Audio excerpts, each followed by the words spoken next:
G'day, Aussie Bonsai bloke. Go. G'day guys, today we're going to work on this Trident maple, root over rock. I got this one from Luke Parsons when he came for a visit. I swapped out an olive and he gave me this one and a ficus. We'll work on the ficus next video. I know this video was meant to be with Seth, but he's got a friend over, so that didn't happen. But we will do a video with him very soon. So anyway, we're just going to work on this one. He's done a great job of the root over rock. Okay, he's really got it to wrap around that really well. You wouldn't even be able to get that root out there if you tried now. So it must have been growing around there for a fair while. I'll show you a close up of that later. The tree itself, the structure is pretty poor. It's got small zigzaggy movement, but it's not any real big movement. It's just, you know, zigzag, zigzag, zigzag, zigzag, done. So I don't know whether I feel like doing a big chop to really give it some decent movement. It's got two sort of competing trunks up the top here.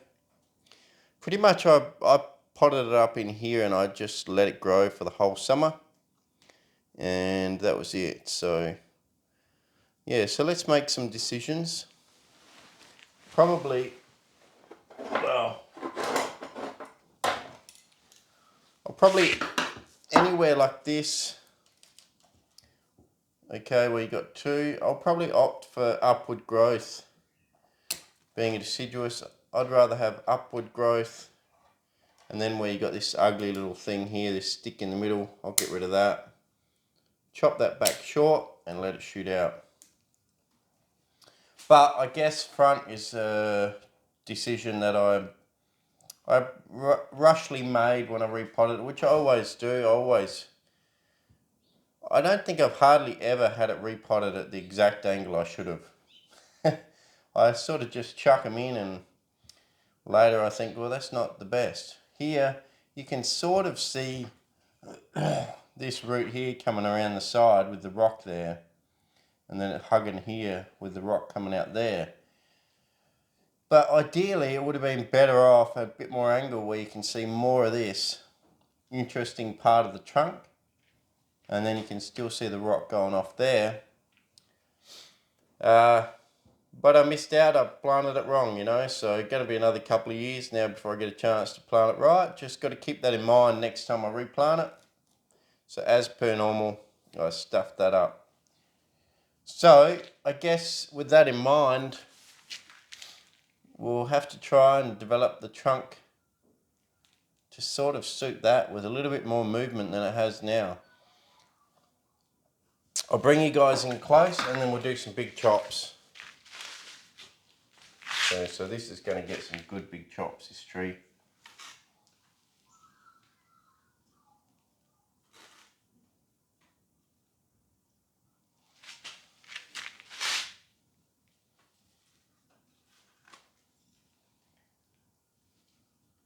Okay, that probably gives you enough of a view of the tree. Don't need to see anywhere up past here because that's just long branches.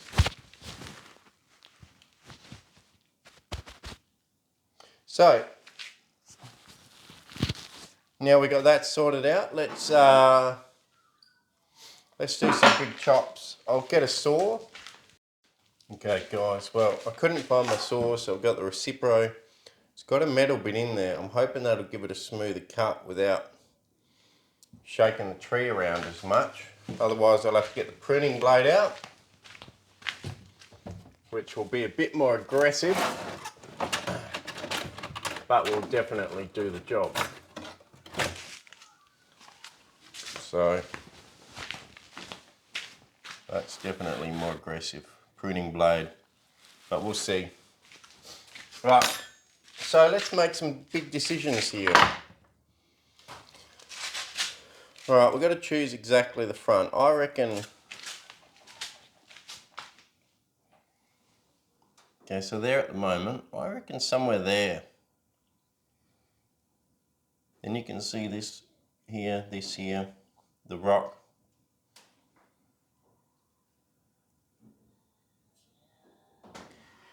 And with that in mind, we have to do some decisions on the branch structure.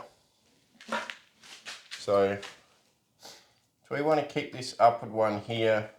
I normally go for upward, but it's growing straight up into the middle.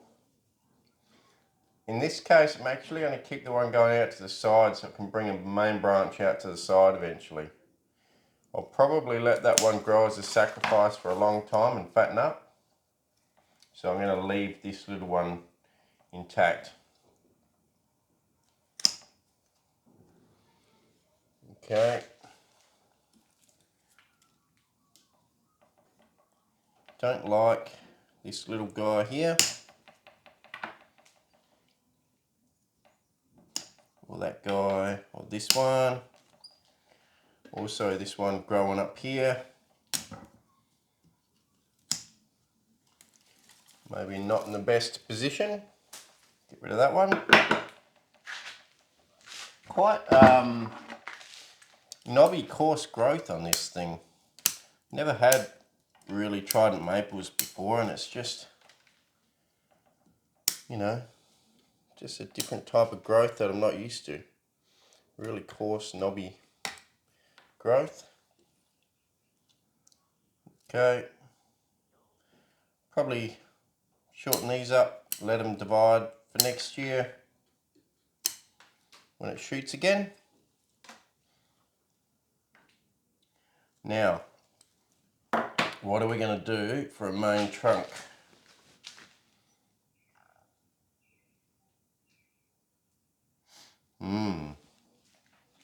Just give it a spin, see what you guys think. Where would you go with that?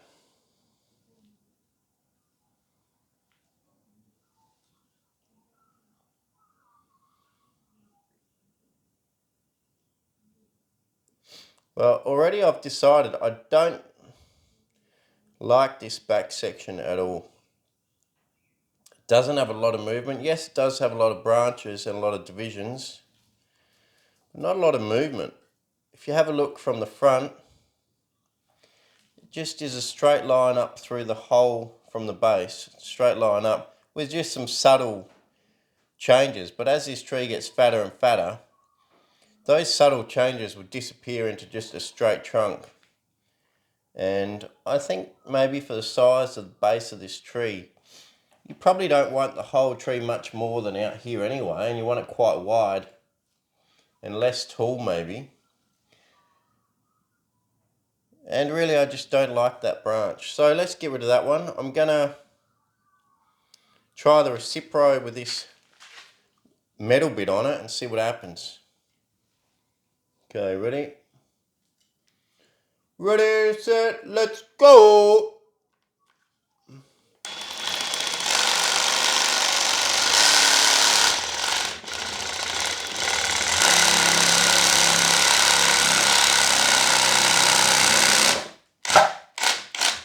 Okay, so my fear happened. It gunked up with gunk and didn't work. There you go. Can't use a metal bit. The sap gunks it up. Be alright in dry wood, but not in wet wood. Alright, pruning bit.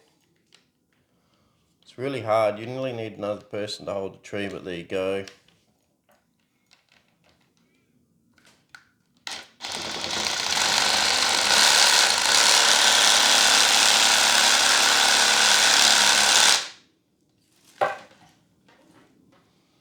Alright, there we go. That's the bit that I got rid of.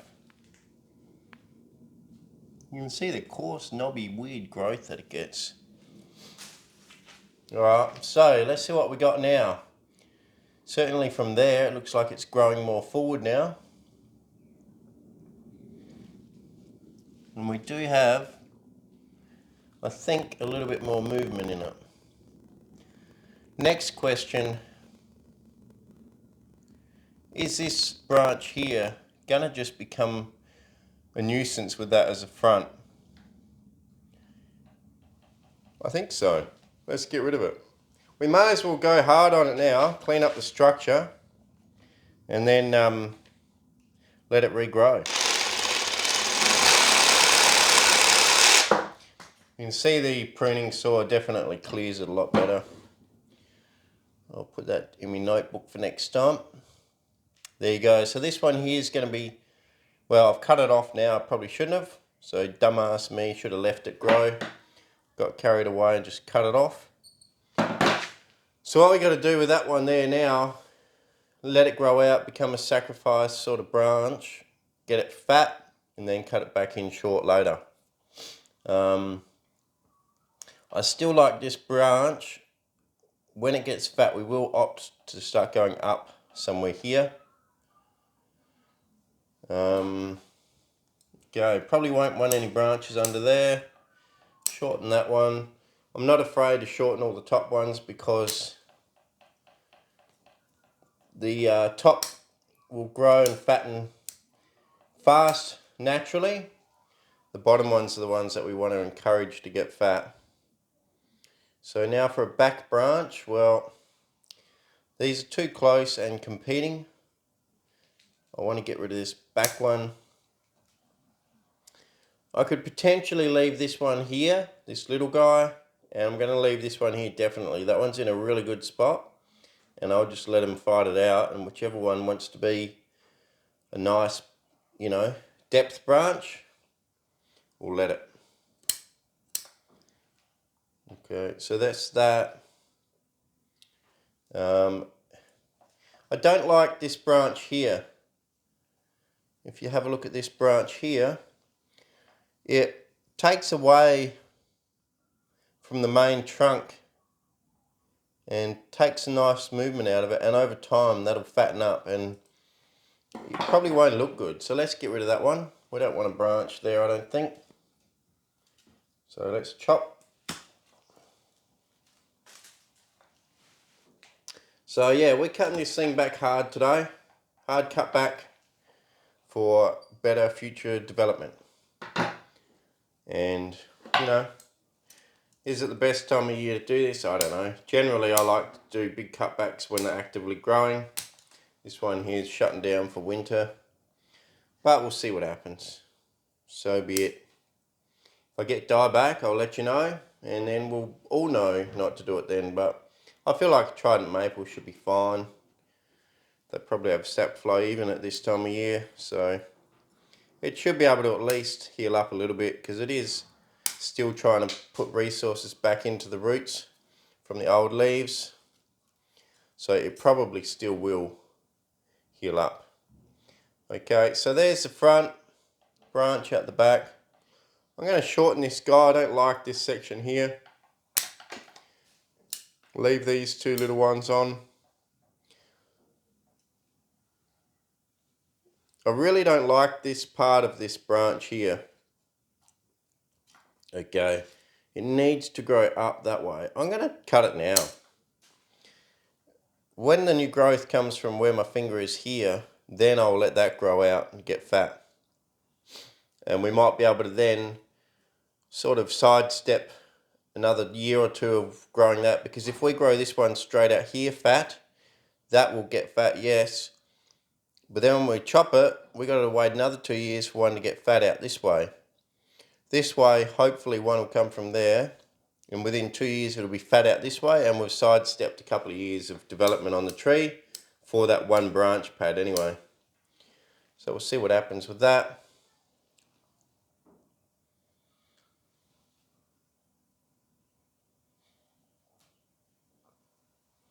Can't have two there, so let's get rid of one.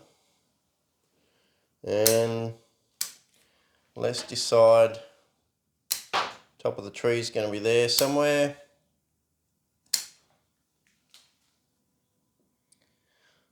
Same thing, don't like that one in there. So yeah, that's a straight section out there, but at least it shows a lot of movement, and then I'll come back this way a little bit and, you know, just create a nice sort of canopy of a tree. Probably get some growth out the back here, which will help round it out and create a nice round canopy eventually. Yeah, very knobbly knobbly branches. You can see it's already moving sap, so I'm assuming that because it's moving sap like it is now, it's going to heal up these wounds just fine. Being in the maple family, maples you can cut back pretty hard in autumn and they heal up, or the Japanese maple, so I'm assuming this one's similar, but I don't know. But I will find out. So just getting rid of some of the harshness of some of these knobs, just chopping them in a bit.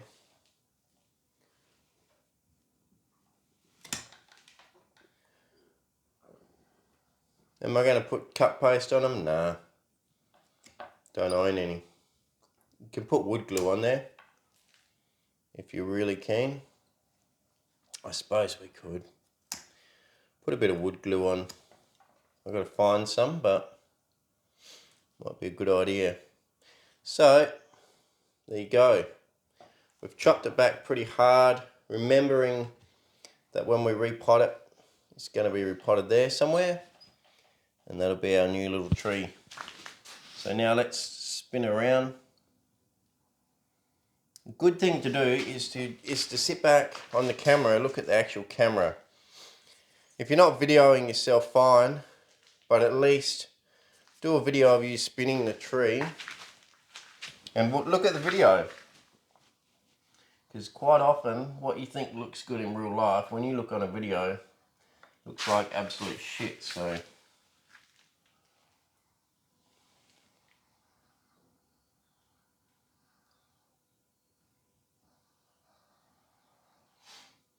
well, I can tell you right now, looking at the video, the branch I kept up the top here just doesn't match it.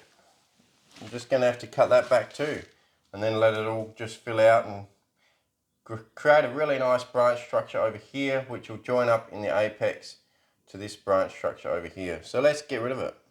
Do not like it at all.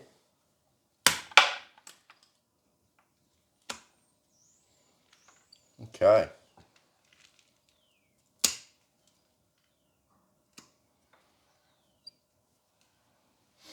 What do you reckon? I'll give you another spin.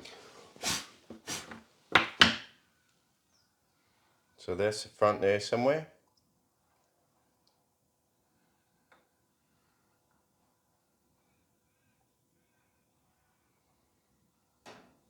And I'll have another look.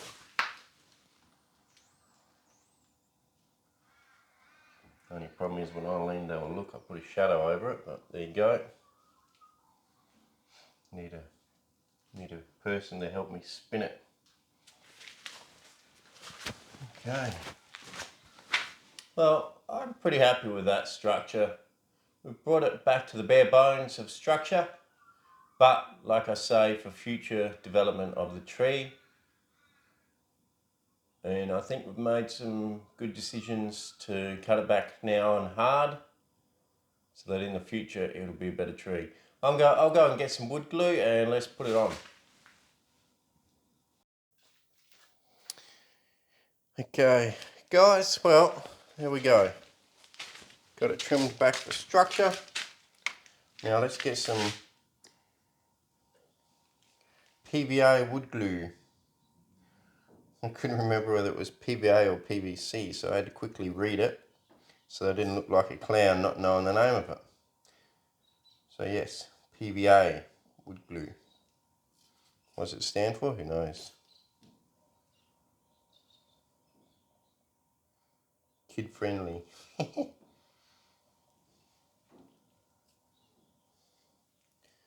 Just putting it on pretty liberally on all the bits that I've cut back.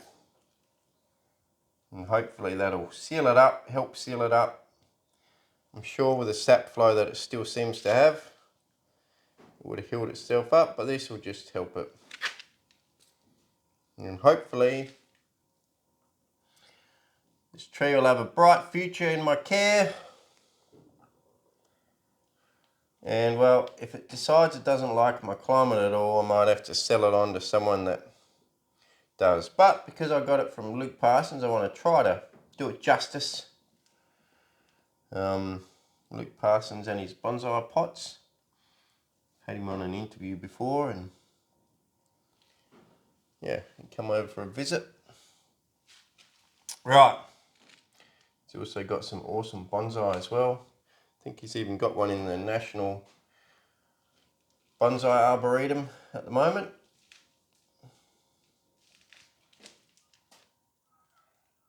Something I aspire to do one day is to get a tree in there, so I'm going to stop being lazy, work on them and try and get one up to that sort of level. At the moment I don't have any up to that level, but maybe one day. Okay guys, that's pretty much it.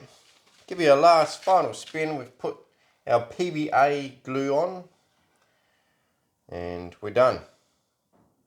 Pretty quick video, especially for me.